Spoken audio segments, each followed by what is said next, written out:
Hi friends, I am Abhishek. Welcome to my YouTube channel the ocean of Shiksha में आप सभी का स्वागत है। तो चलिए स्टार्ट करते हैं हम 27th year UPSC prelims question paper discuss, जिसमें से हमने एशियंट हिस्ट्री कंप्लीट कर लिया है। तो आज हमारा मॉडर्न हिस्ट्री का तीसरा पार्ट है। तो चलिए स्टार्ट करते हैं। लास्ट वीडियो में जो हमने क्वेश्चन डिस्कस किया था उसमें हमें करेक्टली मैच करना था। तो इसका जो राइट करेक्टली मैच था वो था ऑप्शन बी, यानी कि गुरु अर्जुन देव आदिनाथ। अगला क्वेश्चन में हमें ये बताना था कि जो प्रेम वाटिका पोयम है जो कि भगवान श्री कृष्ण की लाइफ के ऊपर लिखी गई थी, वो किसके द्वारा लिखी गई थी? तो इसका जो राइट आंसर था वो था ऑप्शन सी, यानी कि रसखान के द्वारा लिखा गया था।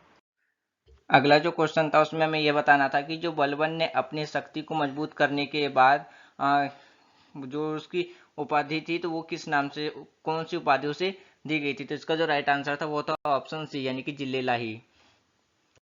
अगला जो क्वेश्चन है उसमें आपको ये बताना है कि जो अकबर के शासन काल के दौरान जो केंद्रीय प्रशासन तंत्र के तहत सैन्य विभाग के प्रमुख कौन हुआ करता था? तो इसका जो राइट आंसर था वो तो ऑप्शन बी, यानी कि मीर बख्शी। अगला क्वेश्चन में आपको एक अभिकथन है और एक उसका कारण है। तो हमें ये बताना है कि ऑप्शन के अनुसार कि कौन सा सही है। तो हमारा जो अभिकथन है वो ये कहता है कि भारत में सूफियों के चिश्ती आदेश के प्रायोजक और सबसे प्रमुख व्यक्ति ख्वाजा मोइनुद्दीन चिश्ती थे।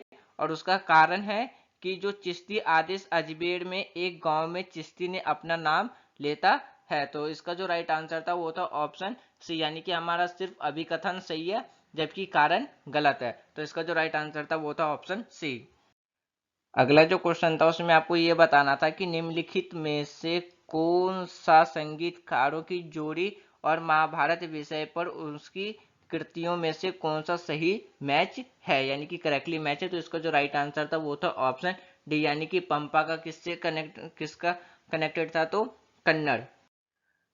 अगला जो क्वेश्चन था उसमें यह बताना था कि जो अमेरिका की खोज का उल्लेख करने वाला मध्यकालीन भारत के लेखक कौन थे? तो इसका जो राइट आंसर था वो था ऑप्शन डी, यानी कि अबुल फजल। अगला जो क्वेश्चन था उसमें यह बताना था कि शिवाजी के जो अष्टप्रधान के सदस्य थे जो विदेश मामलों को देखते थे उन्हें क्या कहा जाता था? तो इसका जो राइट आंसर था वो था ऑप्शन डी, यानी कि सुमंत। अगला जो क्वेश्चन था उसमें ये बताना था कि जो मुगल साम्राज्य के द्वारा जो गंधार के हारने के बाद उन्हें सबसे ज्यादा लॉसेस, यानी कि सबसे बड़ा झटका किस चीज में लगा था? तो इसका जो राइट आंसर था वो था ऑप्शन डी, यानी कि स्ट्रेटेजिक स्ट्रॉन्ग होल्ड में। अगला जो क्वेश्चन था उसमें ये बताना था कि जो संतलत काल में जो फवाजील का अर्थ क्या है था? तो इसका जो राइट आंसर था वो था ऑप्शन सी, यानी कि इक्तादारों द्वारा राजकोष में भुगतान की गई अतिरिक्त राशि। तो चलिए ये था हमारा लास्ट वीडियो का रिकॉल। चलिए स्टार्ट करते हैं आज का डिस्कशन। आज का जो पहला क्वेश्चन है उसमें आपको ये बताना है कि भारत में नहरों के सबसे बड़े जल का निर्माण किसके द्वारा कराया गया था? तो ऑप्शन ए है इसका इल्तुतमिश, ऑप्शन बी है हमारा गयासुद्दीन तुगलक, ऑप्शन सी है हमारा फिरोज शाह तुगलक, ऑप्शन डी है सिकंदर लोदी। तो इसका जो राइट आंसर वो है ऑप्शन सी, यानी कि फिरोज शाह तुगलक के ही द्वारा भारत में सबसे ज्यादा जाल का निर्माण कराया गया था, जिसे हम कैनल भी कहते हैं। और तो इसका जो राइट आंसर था वो था option C is correct answer. अगला जो क्वेश्चन है इसमें हमारे पास एक अभिकथन है और दूसरा कारण है। इस पे हमें चर्चा करना है कि कौन सा सही है और कौन सा नहीं। तो हमारा जो अभिकथन है वो ये कहता है कि जो पहले भारत के जो तुर्की प्रशासन अनिवार्य रूप से सैन्य था, जिसका कारण ये बताया जा रहा है कि देशों को अग्रणी सैन्य नेताओं में एकता के रूप में विभाजित किया गया था। तो ऑप्शन पहला है हमारा ऑप्शन ए है कि हमारे दोनों, यानी कि अभिकथन और कारण दोनों सही है, और जो कारण है वो अभिकथन की सही व्याख्या यानी कि सही एक्सप्लेनेशन करता है। दूसरा ऑप्शन है यानी कि हमारा अभिकथन और कारण दोनों सही है जबकि जो कारण है वो अभिकथन की सही व्याख्या नहीं करता है। ऑप्शन सी है हमारा अभिकथन सही है, कारण गलत है। ऑप्शन डी है हमारा अभिकथन गलत है और कारण सही है। तो इसका जो राइट आंसर है वो है ऑप्शन ए, यानी कि हमारा अभिकथन और उसका कारण दोनों सही है। इक्तादार वो इक्ता सुल्तान द्वारा अपने सैन्य के प्रमुख को सैनिकों के रखरखाव के लिए दी जाने वाली एक भूमि का हिस्सा हुआ करता था। जब इक्तादार सैनिक के रखरखाव की स्थिति में नहीं रहता था तब वो जमीन क्या किया जाता था, तो वापस ले ली जाती थी। इसका जो राइट आंसर था वो था ऑप्शन ए। अगला जो क्वेश्चन है उसमें भी हमें एक अभिकथन और एक उसका कारण दिया गया है, जिसमें हमें ऑप्शन के अनुसार सही आंसर बताना है। अभिकथन जो है वो ये कहता है कि जो शाहजहां के शासनकाल के दौरान दारा सिक्कों को बलखा, बदख्शा और गंधार के अभियानों पर भेजा गया था, और उसका कारण ये बता रहा है कि जो शाहजहां द्वारा मध्य पूर्व में भेजे गए अभियान एक अद्भुत सफलता के रूप में देखने को मिली थी। तो इसका ऑप्शन ए है हमारा कि both are true but are is the not expression of a, यानी कि अभी हमारा अभिकथन और कारण दोनों सही है, परंतु जो हमारा कारण है वो अभिकथन की सही व्याख्या करता है। दूसरा ऑप्शन है हमारे पास हमारे दोनों यानी कि अभिकथन और कारण दोनों सही है, परंतु जो कारण है वो अभिकथन की सही व्याख्या नहीं करता है। ऑप्शन सी हमारा अभिकथन सही है, कारण गलत है। ऑप्शन डी है हमारा कि अभिकथन गलत है, कारण सही है। तो इसका जो राइट आंसर है वो है ऑप्शन सी, यानी कि हमारा अभिकथन सही है, कारण गलत है। कारण इसलिए गलत है क्योंकि वो सफल नहीं हुए थे, जबकि पूरी तरीके से क्या हो गए थे, तो विफल रहे थे। तो इसका इसलिए हमारा कारण क्या हो गया, गलत हो गया। तो right answer is option C. अगला जो क्वेश्चन है उसमें हमें अहिद जो सैनिक हुआ करते तो उस पर हमें क्या करना है, तो विचार करना है। पहला है वे सैनिक अकेले ही अपनी सेवाएं दिया करते थे। दूसरा है हमारा अपने आप को किसी भी मुखिया से नहीं जोड़ते थे, सम्राट उनके लिए तत्काल कर्नल के रूप में हुआ करते थे। तीसरा है सम्राट उनके लिए तत्काल के रूप में हुआ करते थे। और चौथा है हमारा इन बयानों में से खुद को मिर्जा से जोड़ लिया गया था। तो हमें यह बताना है कि इसमें से कौन सा स्टेटमेंट करेक्ट है। ऑप्शन ए है हमारा पहला, तीसरा एंड चौथा करेक्ट है। ऑप्शन बी है हमारा पहला, दूसरा और तीसरा करेक्ट है। ऑप्शन सी है हमारा सिर्फ दूसरा और तीसरा करेक्ट है। ऑप्शन डी है हमारा सिर्फ पहला और चौथा ही करेक्ट है। इसका जो राइट आंसर है ऑप्शन बी, यानी कि सिर्फ हमारा पहला, दूसरा और तीसरा ही स्टेटमेंट क्या था, तो जो हमारा अहीद सैनिक थे उसके कंसिडर में तो सही था। कारण क्या था उसका, जो आहादीन सज्जन सैनिक थे जिन्हें व्यक्तिगत रूप से भर्ती किया जाता था और एक अलग मनसबदार या अधिकारी की कमान के अधीन थे, और उनके स्वयं के दीवान और बख्शी थे। उन्हें बहुत कुशल और वफादार सैनिक माना जाता था और उन्हें उच्च वेतन भी दिया जाता था, जिसके कारण हमारा जो राइट आंसर था वो था ऑप्शन बी, यानी कि पहला, दूसरा और तीसरा। अगला जो क्वेश्चन है उसमें हमें क्या करना है कि कौन सी बिल्डिंग किस टाइम पे निर्माण की गई है उसे हमें टाइम पीरियड के अनुसार लगाना है। तो पहला है हमारा तुगलकाबाद फोर्ट, दूसरा लोधी गार्डन, तीसरा कुतुब मीनार, चौथा है हमारा फतेहपुर सिकरी। ऑप्शन देख लेते हैं। ऑप्शन ए है तीसरा पहला, चौथा दूसरा। ऑप्शन बी है तीसरा पहला, दूसरा चौथा।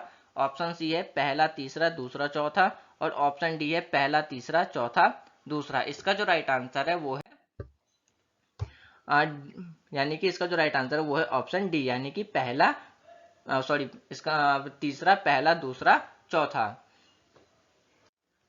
तुगलकाबाद जो किला है वो दिल्ली में एक डिस्ट्रॉयड फोर्ट के रूप में हमें देखने को मिलता है, जो कि 6.5 किलोमीटर में फैला हुआ है। जो कि कब बनाया गया था, तो 1321 में भारत में दिल्ली सल्तनत के तुगलक वंश के स्थापक गियास उद इन तुगलक के द्वारा इसे बनाया गया था, जिसके बाद 1327 में उसे छोड़ दिया गया था। फतेहपुर सीकरी एक शहर और एक नगर पालिका है जो भारत के उत्तर प्रदेश राज्य में आगरा जिले में बोर्ड में स्थित है।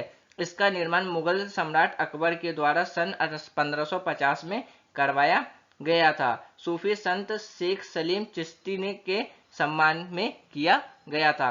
और जो हमारा कुतुब मीनार है वो है 1206 से 1236 में इसका निर्माण कराया गया था, और लोधी गार्डन का निर्माण 1451 से 1526 के बीच में हुआ था, जिसके कारण जो हमारा राइट आंसर था वो था ऑप्शन बी, यानी कि तीसरा, पहला, दूसरा और चौथा। अगला जो क्वेश्चन है हमें उसमें कौन से साल में कौन सी घटना देखने को मिली थी उसके अनुसार हमें करेक्टली मैच करना है। ए है हमारा 1556 में battle of Haldi Ghati, B है हमारा 1600 में नादिर शाह के द्वारा दिल्ली पर कब्जा करना, सी है हमारा 1686 में शिवाजी की मृत्यु, और डी है हमारा 1749 में 1739 में किसका, तो वो grant of charter to the British India company और एक्सेशन या एक्सेक्शन ऑफ अकबर। तो इसका जो ऑप्शन ए है, ए का 3 से, बी का 4 से, सी का 2 से, डी का 1 से, बी है हमारा ए का 5 से, बी का 4 से, सी का 3 से, डी का 2 से, सी है हमारा ए का 5 से, बी का 2 से, सी का 1 से, डी का 4 से, डी है हमारा ए का 1 से, बी का 5 से, सी का 3 से, डी का 2 से। तो हमें ये बताना है कि इसमें से कौन सा करेक्टली मैच है। तो इसका जो राइट आंसर है वो है ऑप्शन बी, यानी कि ए का 5 से, बी का 4 से, सी का 3 से और डी का 2 से। तो ये हमें घटनाक्रम यानी कि कौन सी घटना किस साल में हुई थी तो देखने को मिला था। तो इसका जो राइट आंसर है वो है option B is correct answer. तो एक्सप्लेनेशन देख लेते हैं हम इसका। जो बैटल ऑफ हल्दी घाटी है, यानी कि हल्दी घाटी की जो लड़ाई है वो मुगल एम्पायर और मेवाड़ के बीच में देखने को मिली थी। तो कब हुआ था, ये हुआ था 21 जून 1556 1576, यानी कि 1576 में देखने को मिला था। तो कहाँ देखने को मिला था, हल्दी घाटी यानी कि राजस्थान में ये युद्ध लड़ाई लड़ी गई थी। भारत में यह मुगल सम्राट जलाल उद्दीन मोहम्मद अकबर के सेनापति राजा मानसिंह के लिए मेवाड़ के महाराणा प्रताप सिंह के खिलाफ एक निर्णायक जीत थी। 1556 में जब कलानौर में राज्य अभिषेक हुआ था तब अकबर 14 वर्ष का था। तो इसके अनुसार हमारा जो राइट आंसर है वो है option B is correct answer. अगला जो क्वेश्चन है उसमें हमें साम्राज्य के एक निश्चित समय पर ए एक स्वतंत्र देश के लिए खड़ा है और जबकि जो बी शहर की साइट को हमें चिन्हित किया गया। तो हमें इसमें से ये बताना है कि इसमें से कौन ऑप्शन के अनुसार कौन सा हमें अल्टरनेटिव सही इंफॉर्मेशन दे रहा है। ऑप्शन ए है हमारा 1557 में अकबर गोकुंडा लाहौर, बी है हमारा Akbar in 1557 Khandesh Multan, C option C है हमारा अकबर इन 1605 गोडवाना लाहौर, और डी है हमारा ऑप्शन डी है हमारा 1605 में गोडवाना लाहौर। तो फ्रेंड्स यहाँ पे एक छोटी सी मिस्टेक हो गई, यहाँ पे आप लाहौर काट करके मुल्ताना कर लेना। क्या कर लेना है यहाँ पे, मुल्ताना, यानी कि जो ऑप्शन सी है हमारा वो क्या है, अकबर इन 1605 गोडवाना तो मुल्तान, और ऑप्शन डी है हमारा अकबर इन 605 में गोडवाना तो लाहौर। तो इसका जो राइट आंसर है वो है ऑप्शन डी, यानी कि इसका जो राइट आंसर है वो है ऑप्शन डी, यानी कि 605 में अकबर हमें कहाँ देखने को मिला था, तो गोडवाना लाहौर। इसका जो राइट आंसर था वो था ऑप्शन डी, यानी कि अकबर इन 605 में गोडवाना लाहौर। जो छायांकित भाग जो कि 605 में अकबर की मृत्यु के समय उस क्षेत्र का प्रतिनिधित्व करता था, ग्वाडा और लाहौर। तो इसका जो राइट आंसर था वो था option D is correct answer. अगला जो क्वेश्चन है उसमें हमें ये बताना है कि जो पोयम के रूप में, यानी कि पोयम को व्याख्या करने के रूप में उर्दू भाषा का इस्तेमाल करने वाले पहले लेखक कौन थे। ऑप्शन ए है हमारा अमीर खुसरो, ऑप्शन बी है मिर्जा गालिब, ऑप्शन सी हमारा बहादुर शाह जफर, ऑप्शन डी है फैजी। तो इसका ऑप्शन डी जो है हमारा वो है फौजी। तो इसका जो राइट आंसर है वो है ऑप्शन ए, यानी कि अमीर खुसरो। अमीर खुसरो के द्वारा 1253 से 1325 ईस्वी में पेरिस, जो कि हमारे पेरिसियन पोएट थे, जिनके द्वारा जो दिल्ली में जो रूलर सल्तनत थे उनको उनके लिए जो कविताएं लिखी गई थी, तो जो कि अरेबिक और पेरिसियन बी साइड से थे, तो उनके द्वारा फर्स्ट टाइम उर्दू का इस्तेमाल किया गया था। तो किस में किया गया था? तो उर्दू हाँ, वो उसमें कविता को लिखने में। तो इसका जो राइट आंसर था वो था ऑप्शन ए। अगला जो क्वेश्चन है उसमें ये बताना है कि जो हमारे पास जो मैप दिया गया है लोधी सल्तनत से रिलेटेड, वह किस शहर से संबंधित है और वह किस चीज को रिप्रेजेंट करता है। तो ऑप्शन ए है हमारा बहलोल लोधी जौनपुर, ऑप्शन बी है हमारा सिकंदर लोधी अलोगर, ऑप्शन बी है हमारा, ऑप्शन सी है हमारा इब्राहिम लोधी जौनपुर, ऑप्शन डी है हमारा इब्राहिम लोधी अलीगढ़। तो इसका जो राइट आंसर है वो है ऑप्शन ए, यानी कि बहलोल लोधी जौनपुर। बहलोल लोधी के द्वारा हुसैन शाह सड़की को 1479 में तो जौनपुर में हराया गया था। तो इसका जो राइट आंसर था वो था ऑप्शन ए। अगला जो क्वेश्चन है उसमें हमें दो कथन यानी कि दो स्टेटमेंट दिए गए, जिसमें से एक अभिकथन है और दूसरा उसका रीजन दिया गया है। तो हमें ऑप्शन के अनुसार बताना है कि कौन सा आंसर सही है। जो हमारा अभिकथन है वो ये कहता है कि अकबर के समय में प्रत्येक 10 घोड़सवारों के लिए मनसबदारों को 20 घोड़े रखने पड़ते थे। कारण ये बता रहा है, कारण ये दिया गया है कि मार्च के दौरान में घोड़ों को आराम लेना पड़ता था और युद्ध के समय में प्रतिस्थापन आवश्यक था। तो ऑप्शन ए है हमारा बोथ आर करेक्ट, यानी कि हमारा ए और आर दोनों करेक्ट है, और आर जो है यानी कि जो रीजन है वो अभिकथन की सही एक्सप्लेशन करता है। जबकि ऑप्शन बी हमारा ए और आर यानी कि अभिकथन और कारण दोनों सही हैं, परंतु जो कारण है वो अभिकथन की सही व्याख्या नहीं करता है। ऑप्शन सी है हमारा ए सही है, यानी कि अभिकथन सही है कारण गलत है। ऑप्शन डी है हमारा अभिकथन गलत है कारण सही है। तो इसका जो राइट आंसर है वो है ऑप्शन डी, यानी कि हमारा अभिकथन गलत है कारण सही है। हमारा कारण क्यों गलत है? क्योंकि ये जो हमारा दो अस्पा सिस्टम है वो जहांगीर के द्वारा शुरू किया गया था, ना कि अकबर के द्वारा, जिसके कारण से हमारा आंसर डी क्या हो गया? तो गलत हो गया। तो फ्रेंड्स ये था हमारा medieval history 27 year question paper prelims discuss का पार्ट 3, जिसमें से हमने सन 1990 तक के क्वेश्चंस को क्या किया है? तो डिस्कस किया है। तो मुझे उम्मीद है कि आपको ये क्वेश्चन पेपर डिस्कशन सीरीज पसंद आ रही होगी। तो thanks for watching friend, take care, Jai Hind.